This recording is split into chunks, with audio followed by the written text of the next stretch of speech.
Ganon din ho sa mga Pilipinong overseas Filipino workers at migrants saan mang panig ng mundo. Tanggapin po ninyo ang aking pagbati at paggalang ngayong hapon.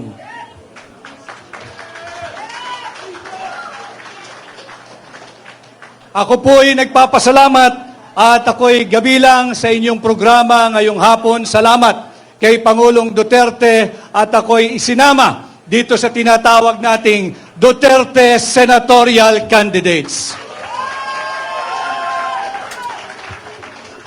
Tumugon po ako sa hamon na pamunuan ang tunay at maisog na oposisyon upang labanan at ilunsad ang gera laban sa korupsyon.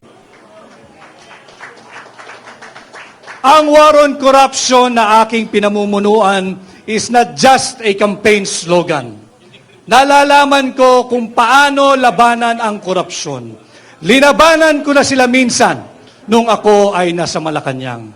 At pinagpapatuloy natin ngayon. Nag-file po tayo ng kaso kamakailan. Linabanan natin yung anomalous, illegal, immoral, invalid, and unconstitutional and criminal 2025 budget. Saan ka nakakita nagpapasa ng 6.352 trillion pesos panay blanco ang Bicameral Conference Committee report?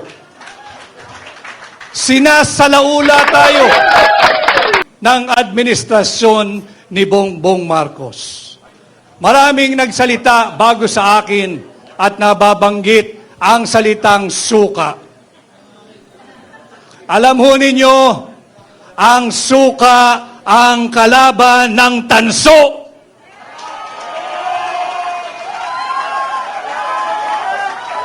Ang suka ang kalaban ng pekeng ginto.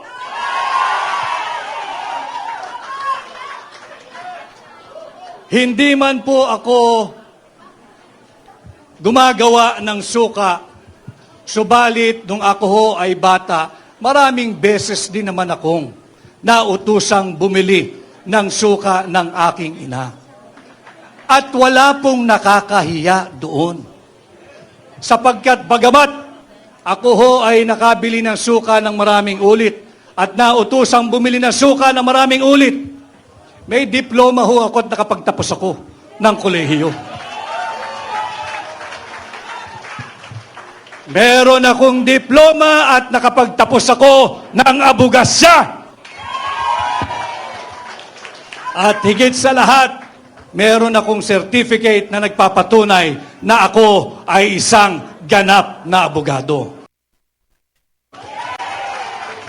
Kaya ako ay natutuwa. Ito ang Team Suka. Isa po akong proud member ng Team Suka. At atin pong lalabanan ang Team Sinusuka.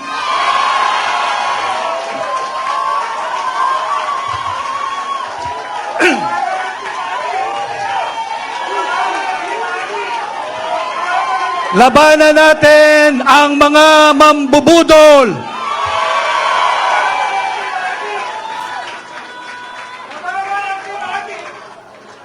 Sabi ni Konsehal Rani Ludovica, labanan ang team. Tutungo tayo mamaya dyan.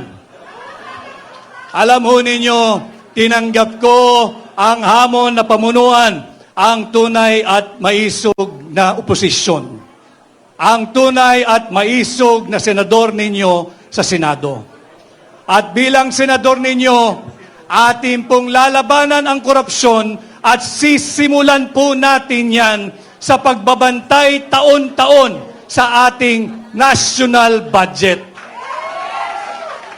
Hindi tayo papayag na pupunuin ng korupsyon ng pork barrel ng akap ng AIEX. Babantayan natin taon-taon ang ating national budget nang sa ganon, hindi na magkaroon ito ng 28 blanco at nauwi sa tinatawag nating GAA. Subalit bilang senador ninyo, kailangan ko po ng katulong. Kinakailangan kong makasama sa tulong ninyo ang isang veteranong mambabatas, matapang, magaling. Dalhin po natin sa Senado si Senador Attorney Dante Marcoleta.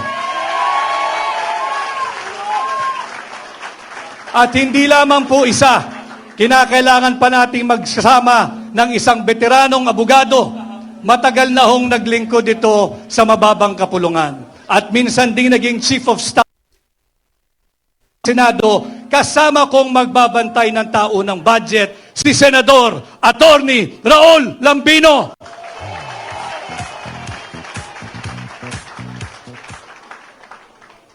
At bukod po sa pagbabantay ng ating taunang budget, makailang beses ko na rin pong napaliwanag at nailahad sa inyo. Bilang senador, akin pong aamyendahan ang tinatawag nating plunder law o yung batas laban sa pandarambong. Sapagkat hindi po makatarungan na habang tayo'y nagsasagawa ng proclamation rally ng Duterte senatorial candidates ngayong maghapon, habang tayo'y ninanakawan, hindi tayo makapagsampa ng kasong plunder sapagkat hindi pa umaabot sa 50 million pesos ang ninanakaw ng mga tulisan diyan sa Kongreso. Bilang senador ninyo, aamyendahan ko ho ang plunder law o yung batas laban sa pandarambong. Yung threshold na 50 million, ibababa po natin ito sa 1 million pesos.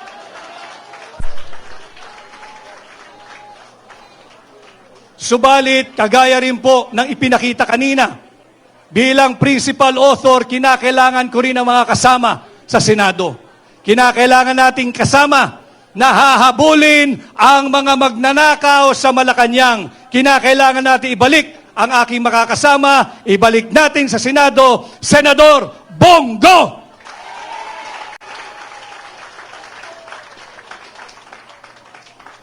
At kaparehas din po ng kanyang advokasya, ipinakita niya kanina doon sa video message niya yung tinatawag niyang Exhibit A, yung KOJC. Nakikita natin kung anong inam, pag walang korupsyon, kung lahat ng pera ay ginagamit at napapatupad ng tama. Sa Senado, kinakailangan ko rin ng kasama upang amendahan ang plunder law at kinakailangan nating dalin sa Senado si Senador Pastor Apollo Kibuloy.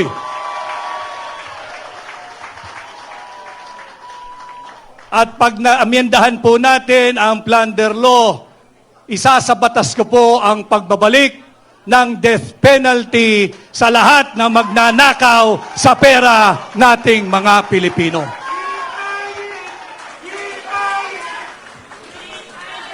At hindi pa ho nabubuo dyan ang Duterte senatorial candidates. Pag meron na tayong pagbabantay at pag-amenda sa plunder law, ang pagbabalik ng death penalty, lalabanan din natin ang muling paglaganap ng illegal na droga.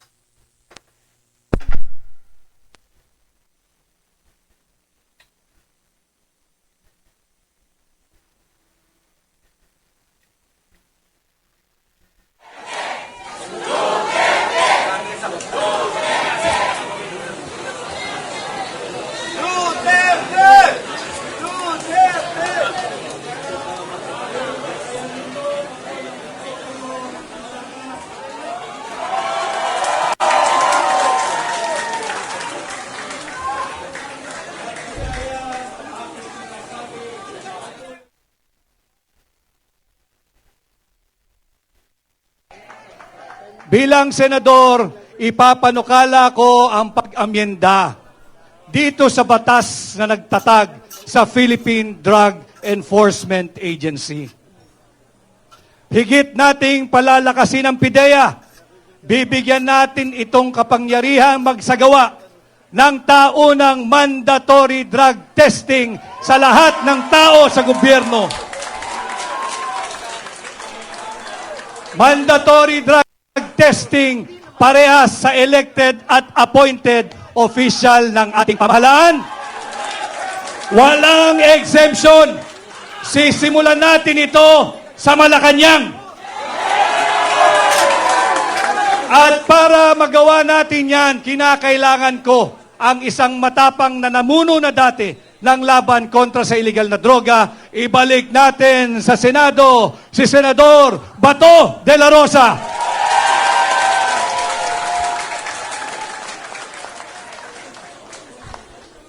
Siyempre, kinakailangan din natin ng mga kasamang abogado.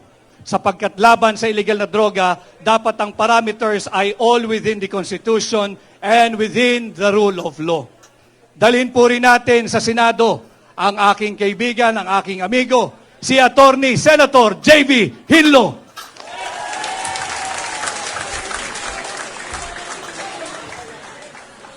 Nabanggit din ho kanina na ito'y mabait, subalit matapang din sa totoong buhay. Dalhin din po natin sa Senado, lalaban sa illegal na droga, si Senador Philip Salvador.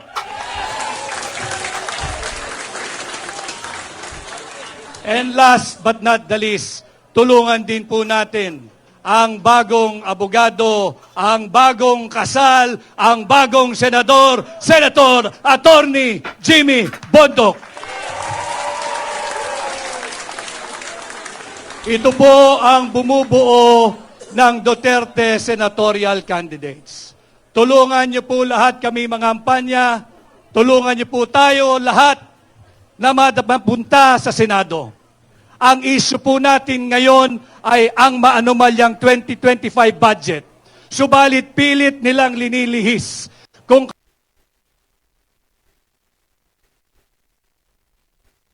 constitutional na impeachment complaint laban kay Vice President. Sinasabi kong unconstitutional sapagkat pinangalanan nila itong verified impeachment complaint. Alam na mga abogado rito, pag sinabi mong verified, dapat ito'y nabasa mo. Ito'y base sa iyong personal knowledge o dili kaya'y base sa authentic documents. Pinagyayabang nila 215 signatories. 215 signatories. Trinabaho nila ng 7 oras. You have to help me do the math. Kung tayo'y magbabasa ng 33 page complaint, kada tao kinakailangan ng 10 minuto. Sa loob ng 1 oras, 6 na tao lamang ang makakapagbasa at makakapag-unawa ng complaint na yan. 6 na tao sa loob ng 1 oras, i-multiply mo ng 7.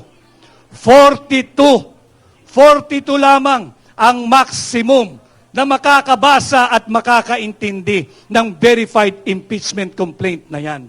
Saan galing ang 215? Pagbigyan na natin sila, siguro'y matatalino at sadyang henyo sapagkat yung blanco na uwi sa 6.352 trillion pesos budget. Kung makakabasa po ay 2 mambabatas kada 10 minuto, meron lamang pong makakapirma at makakaunawa. And again, you have to help me do the math. 12 times 7 hours. It will only give you what?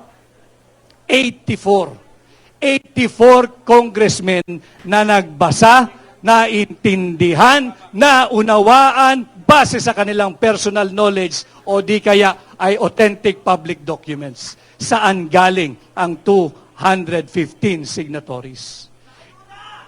Sa ayuda at sa akap at sa pork barrel.